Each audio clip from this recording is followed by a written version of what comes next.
Hey, what's up guys, and welcome to another episode from BoardandBrew. Today we're looking at Sprawlopolis from Buttonshire Games. Sprawlopolis is a tile placement game for 1 to 4 players in which you are laying down cards of a city to, cards to make a city and score 3 objectives that are randomly chosen. So, in our little wallet-sized box, which is what they come in, it's a great little game. You get your rulebook and 18 double-sided cards. One side has all the different city cards on and the other side has all the scoring objectives on. So what you're going to be doing with this is shuffling this up, dealing 3 objectives out, dealing 1 card out on the city side for your starting city card, and dealing 3 cards at random to every player in the game. So for a 4-player game, everyone gets 3 cards. For a single-player game, the single player gets 3 cards as well. And you're going to be drafting cards and laying cards down one by one up to 3, and dealing back up to 3 cards, sorry, and then your turn until you have no cards left in your deck. So we're going to give these a quick shuffle and get the game started. So we've now shuffled our deck. We're going to be drawing from the bottom, so it's random, and these are going to be our 3 objective cards. So we have our 3 objective cards to start our game. We then deal 1 card for our starting city card, and we deal 3 cards to each player, in which case it's just me. And these then go city side up, side of the deck, side of the game side to draw from. So you can always see what the next card is you're going to draw. So this is a table setup for Sprawlopolis. So what you'll be doing, you'll be taking one of your cards from your hand and laying it either adjacent to the current card or one of the current cards, or you can overlap it as many tiles as you like, 2, 1 or all 4 if you wish, trying to keep within the objectives or matching your roads up as best you can to maximise your score. So what are the different segments? Each card has 4 different terrain types. You have your green parks, your orange residential, your grey industrial, and your blue commercial squares. And you also have 1 road, or more than 1 road in some cases, running throughout the terrain. And what you'll be doing is aiming for the objectives you've chosen. So for our objectives we have the burbs. We get 1 point for every park block adjacent to your largest group of residential blocks, but you also get -2 points for every industrial block adjacent to your largest group of residential blocks. So currently we'd get 1 point for this connected to this, but also -2 for our industrial connected to our commercial too. We got concrete jungle, where we get 1 point for each industrial block that shares a corner with at least one other industrial block. So if, say, this was here, we wouldn't get a point, but if it was like this, we would get 1 point for this here. And then finally we have stacks and scrapers, where we get 2 points for every industrial block that is adjacent to only commercial industrial blocks. So let's say we were aiming for this commercial. If we had our cards currently like this, we would score 2 points for this industrial block here, as it's surrounded on all 4 sides by industrial or commercial. But obviously placement rules limiting it, and obviously we'd get minus points or plus points for other objectives and for our roads as well. So yeah, that is the game, guys. Once you play a card into the city, you draw back up from the deck to your hamlet of 3, and you keep going until you finally have no cards to place. And then you end the game, score your tally up, and see if you win. So what we're doing is trying to aim for a score that totals or equals or higher than the total number of these points here. So aiming for a total of let's just do a bit quick math right now. 14 plus 8. And 22 points by the end of the game, because it's 8, 9 and 5, and we're going to be scoring points based on our largest group of park squares, our largest group of residential squares, industrial and commercial squares. We can get minus points for every road, so every road in the city we're getting 1 minus point, and then we're going to be scoring our 3 objectives, which could be pluses or minuses depending on how well we do. So let's get started, guys, with the game. So guys, since we're aiming for objectives, I think our best bet is to try and get stacks and scrapers and concrete jungle done, because the burbs is pretty hard since we don't want our industrial next to our commercial blocks. So we also want to keep our roads going as well. So I think first time, and also you can only place your cards horizontally. We can't actually place them vertically. They have to go like this. So I think we're going to place a card like that first, then we draw to our new limit, and that is basically your turn, and we'll keep going until we run out of cards to place. So we could do that next. Now, since that road doesn't actually go anywhere else, that is going to score us -1 point. That road is. Unfortunately, that is the best place we can get that I've seen currently. And we'll keep going. See, I'm not getting many minus points right now. So it would be nice if we get one here that was both. Well, we can get our next card, so let's see if we can place another one down first. Maybe like that. It works quite well. And then we know this card here can go like this, which does fully surround that commercial block there. We need to try and get a large residential block as well that aren't next to our industrial blocks. So that could go like that, potentially. And yeah, we're just trying to make a city up basically and keeping our roads going as long as we can, because the more roads we have, the more minus points we're going to get as well, for this scoring at least.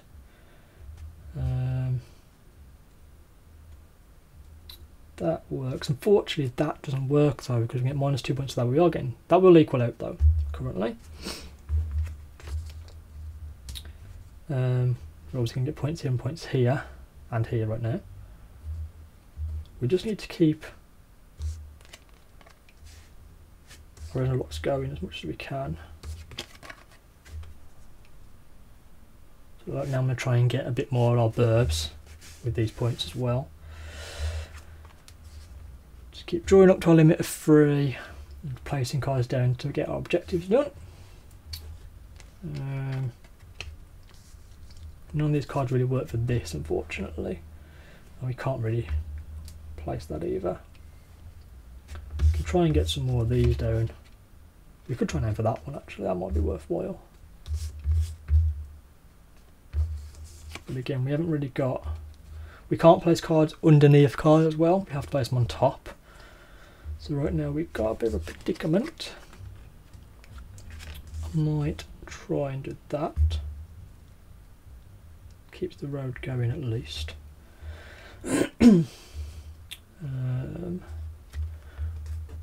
card. So we can now put this here to keep doing our limits. And then potentially, well, we'll draw a new card first.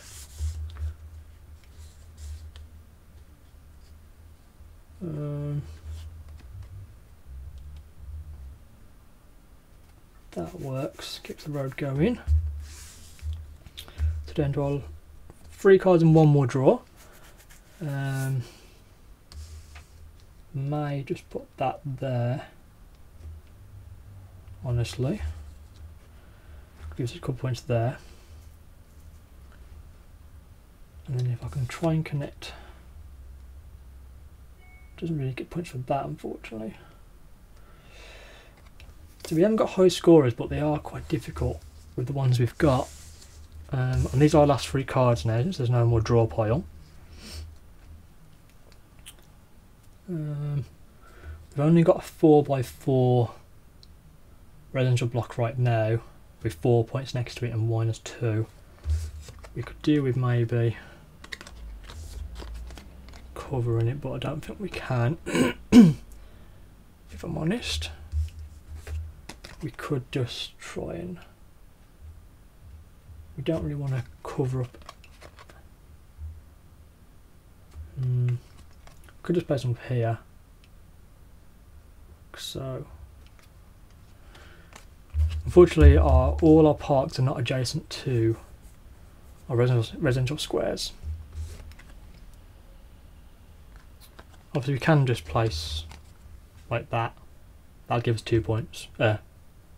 Yeah, 2 points there. And you just get that road going too. We kind of need to get some stacks and scrapers, sorry, too. Because we only have these 2 that are fully surrounded, because this one doesn't work. So maybe we place that there, and that would actually work as well. Cover up a whole square, but it does work. It keeps the road going there still, and we also have this fully surrounded now too, which actually gets us 6 points. We're actually over the stacks and scrapers now limit. And we get these 2 points here as well.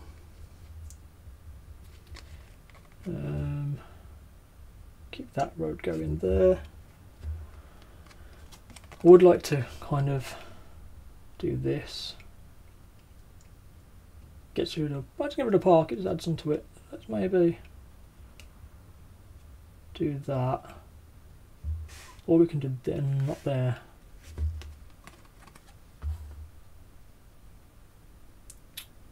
It's fortunate that this is next to our residential. I mean, we could do that. Oh, we're not going to score, actually, that's going to score -2 points though, isn't it? That would work. Wouldn't score any points, actually, that wouldn't. Maybe if we put... it's a bit tricky now. I could put that there. It keeps the road going a little bit. And it gets us some points there as well. And our final card... Put it... It's gonna think we just put it... It's gonna now just have 2. Now just have, if we don't, we could do that. It's not going to score us anything apart from a -1 from the road, by the looks of it. Nice to put there, but obviously it'll get rid of the minus points there. We can't. We could put it here. Actually, it might be good to put it there. Yeah, we'll do that. Keep the road going as well. And that, guys, is our city, as we have no more cards left to draw. So now what we're going to do is we're going to tally up our score and see what we did. Back in a second, guys. And we're back, guys. So this is our city. We have our 3 objectives here. And what we've done is we've printed off a tiny little scoring card, which you can find on BGG. Just here, which tells you what you score. So what we're going to be scoring is, if I can get this to focus, we're going to be scoring each of our scoring cards, like so. Then we're going to be scoring our largest residential, commercial, industrial, and our parks. We're going to be minusing our total roads for road tax, any other objectives or notes to put, and then we're going to total up our score and see what we get. So let's get on with this. So first off, our scoring card 1, which is the burbs. We get 1 point for every park block adjacent to your largest group of residential blocks, and -2 points for every industrial block adjacent to your largest group of residential blocks. So our large residential group is this one here, which is just 4 squares. So we get 1, 2, 3, 4, 5, 6 points for our parks, and we get -2 points for our industrial block here. So we actually get 4 points for scoring card 1, which is -4 in overall for our burbs. Our scoring card 2 is concrete jungle, so we get 1 point for each industrial block that shares a corner of at least one other industrial block. So we have this one here, which is 1, 2, 3, 4, 5, 6, actually 1, 2, 3, 4, 5, 6, 7, 8, 9, 10. We have 10 points for our concrete jungle, which is a +1 overall. We then have stacks and scrapers for our objective 3, which is in every, we get 2 points for every industrial block adjacent to only commercial or industrial blocks. So we'll go through all our industrial blocks and see if it's fully surrounded. So this one isn't. This one isn't, unfortunately. Nor is this one. Nor is this one. I unfortunately thought, that's where I made a mistake. I thought it was commercial, but it's industrial only. So I've actually messed up on that one there. Yeah. This one isn't, unfortunately. This one is. We get, this is fully surrounded, so that's 2 points. This one isn't. This one isn't. This one isn't. And this one is. That's 4 points we get for our scoring card 3. I believed it was 6, but I forgot this card here is commercial and not industrial, so it was fully surrounded, so that wouldn't have worked. Oh well. We then score our large residential, which we already know is 4 blocks. Our largest commercial, which is 3 blocks, I believe. Yep, 3 blocks. Our largest industrial is 5 blocks, this one here. And our largest park is also 3 blocks for this one here. We then get road tax, so we count all of our separate roads, corners, straight lines or continuous. We'll get a minus for all those. So let's see, we get 1. So how many roads have we got? 1, 2, 3, 4, 5, 6, 7, 8, 9, 10, 11. So we get minus 11 points for our roads. We're going to add up our scores here for objectives and for our residential blocks. So our total was 18 for our scoring cards. Our total for our blocks was 4, 3, 7, 15. And then any other modifiers and notes we do not have, I believe. Nope, 0 for that. And we had up our score now. We can make this game harder and easier, which I'll explain in a second, but we'll see what our score is first. So 18 plus 15 minus 11, which is 28, 33, 22.